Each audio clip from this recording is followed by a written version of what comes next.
This camera was released in February 2014, making it over 6 years old. It can shoot 11 frames per second with continuous autofocus, and it's one of the best-selling mirrorless cameras of all time. And currently, while filming this video, it sits number 3 on the top-selling mirrorless cameras on Amazon. That's pretty impressive, but the question is the Sony A6000 still worth getting in 2020? Oi, my name's Chris, aka Snackophgus, and thanks for clicking on the video. I'm new to YouTube, so if at any point you feel like doing me a massive favour and you feel like clicking on that like or even better that subscribe button, it'd be most appreciated.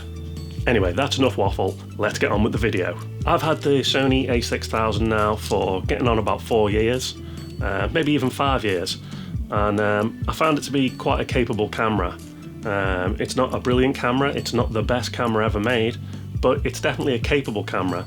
So I thought in this video I'd go over some reasons why you might want to consider, and I do say might want to consider, picking up an A6000 in 2020. Now, number one has got to be size and weight. As you can see, this is a relatively small camera. I mean, it's a very small camera. It's not much bigger than a point and shoot camera, if you can remember them from back in the olden days. With the kit lens that comes with this camera, which is 16 to 55, I believe, you've got no problems fitting this in a reasonably sized pocket on a coat or jacket, something like that. And even with a bigger lens that you might not be able to get into the coat pocket, you'll have no problem fitting it into a small camera bag or a handbag, something like that. Or even still, you could take the lens off if it's a bigger lens, pop that in one pocket, pop the body in a different pocket. So it's really quite an easy camera to transport around. I use this as my backup camera, or a camera that I take with me on trips where it's not photography centric. Maybe you're out with family or friends and you want to have a semi-decent camera with you, maybe a bit better than your mobile phone can provide. And this is a great camera for doing that. As I say, you can pop it in your pocket, you can put it in your bag, you can always have it with you. People aren't going to look at you and make fun of you with your big DSLR when you're out with your friends. They might make fun of you because you've got a camera full stop these days. They'll be like, oh, why haven't you got your phone? Why are you using a camera? How weird is that and strange? But at that point, you can just tell them to f off. I call this my stealth camera because you can sneak this into places where you're not normally allowed to take cameras. Now, I'm not talking about the ladies' toilets or anything seedy like that. I'm talking about tourist spots, things like the London Eye in London or the Eiffel Tower, where they get a bit concerned when you turn up with a big professional camera. They don't want you taking pictures of their tourist place and selling them on and making money out of it. I don't know why they're so concerned about that, but they are. So if you go into those places with a big DSLR, quite often you'll get stopped by security or asked, what are you doing? Do you have a permit? Whereas if you turn up with something like this, it's small, it looks like a consumer camera, it looks like a compact camera. The security guards are none the wiser about how many megapixels it's got, if you can get a good picture out of it or not. So quite often they'll just leave you alone, you can snap away, get those pictures that you want, and they look just as good as if they came out of your big DSLR or your professional camera. Number 2 on the list is adaptability. Thanks to the Sony E-mount and the very small flange distance, that's the distance between the sensor in the camera and the mount, you can adapt a variety of different lenses to this camera. I've got an adapter on here that's letting me adapt this Nikon 50mm. This is a dummy adapter, so there's no autofocus between the lens and the actual camera. It's got an aperture ring in here, but it's also got a neutral density filter in there. So I can use that when I'm shooting video, or I can use that to get some long exposure shots. You can pretty much adapt any digital SLR lens to this camera. If you've got old ones lying about, or even just SLR lenses, old SLR lenses from back in the day, you should be able to find an adapter in some form or another that will convert that lens to the Sony E-mount. Now, adapters with autofocus, they exist. You can autofocus your Canon EF lenses, but you get what you pay for with the adapters. Some of the cheaper ones you can have trouble with. I used a cheaper one and it didn't have any problems autofocusing with third-party lenses, but it did have a problem with the actual proper Canon lenses. For some reason it just couldn't autofocus them, so you had to use them in manual mode. Some of the better adapters, something like the Metabones, they have the ability to be able to autofocus reasonably well.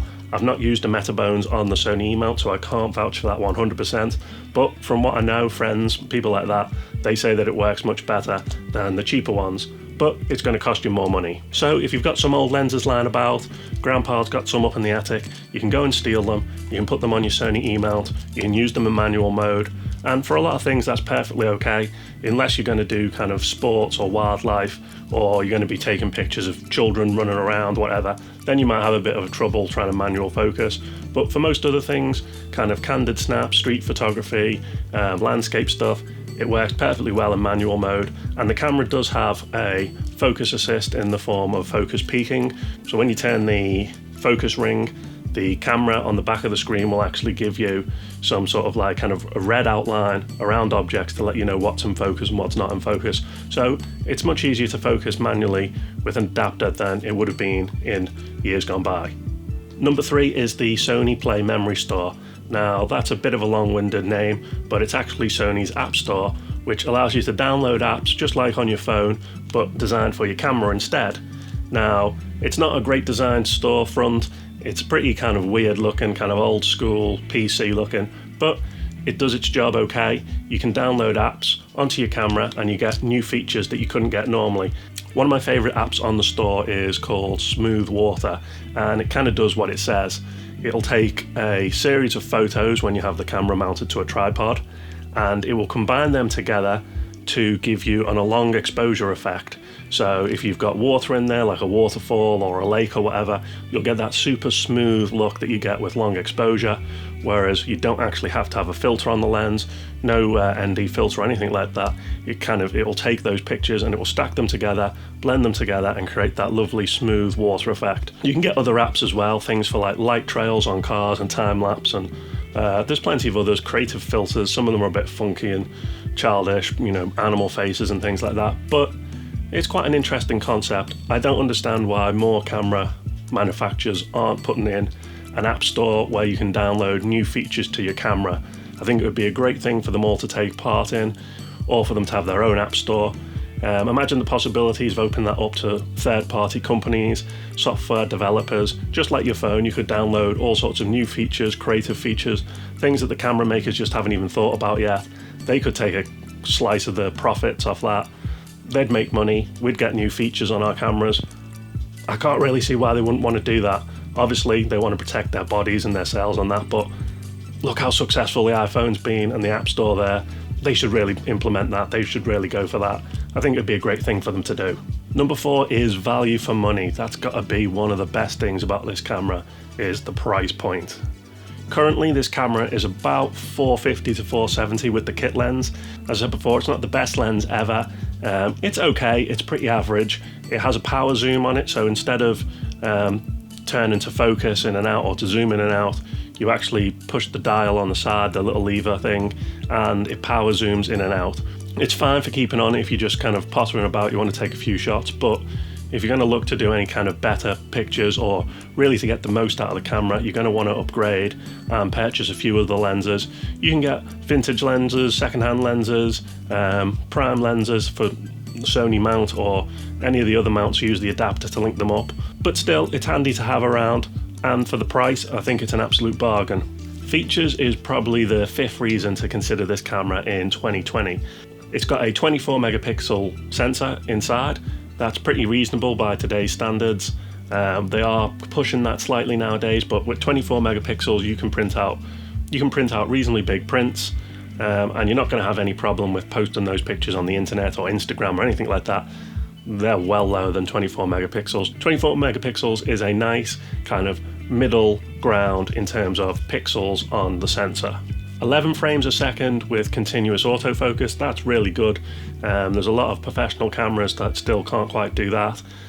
So considering this came out 6 years ago, to have that, you're not going to have any problems in terms of frames per second. You're probably not going to need many more than that. You're going to fill your memory card up fast if you're shooting at 11 frames a second, but it's a nice feature to have in there.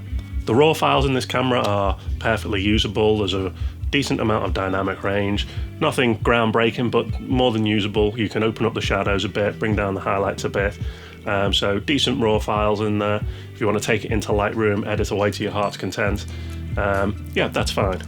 Video is only 1080 HD. There's no 4K in this camera like a lot of other cameras these days. but it is a nice HD.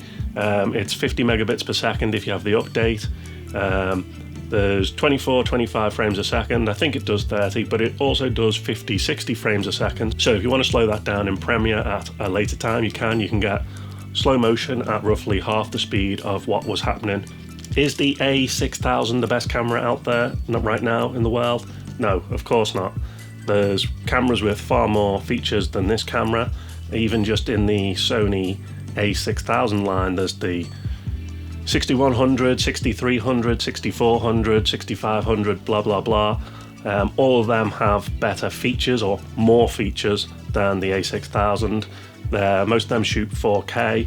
Some of them have got in-body image stabilization. All of them have a better EVF, which could be useful, but they all cost significantly more money. If you're just starting out in photography and you don't want to break the bank, then I'd definitely say this camera is worth consideration. Also, if you're looking for a small portable backup camera, something that you can take out when you're not going on photography trips, but you want to have a camera with you that is better than your phone, then also I would consider this. Some bad points about the camera, because no camera is perfect after all. Number one, the batteries are small and run out of power quite fast, so if you're going to do a full day shooting, you're probably going to want to pick up a couple of spares at least.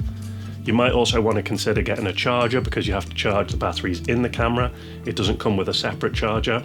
The buttons can be a bit fiddly, they're a bit small, but that's the price that you pay if you have a smaller body like this. The electronic viewfinder isn't the best on the market. It's adequate, you can use it, there's no problems with it, but if you've used some of the higher end ones and then you go in to use this, you might find that it's a significant step backwards. It doesn't bother me too much, but it's something to think about. You might want to try it out before you buy it. And that's it really. I can't really think of too many bad points about this camera. I hope this gave you some helpful information about the Sony A6000 in 2020. I've got no plans to replace this camera anytime soon. I'm convinced it's probably going to be good for at least another couple of years, and if you're shooting for Instagram or the internet or anything like that, then probably longer than that, but only you can decide if it meets your needs. Thanks for watching, hope you enjoyed it, and I'll see you in the next one. Cheers.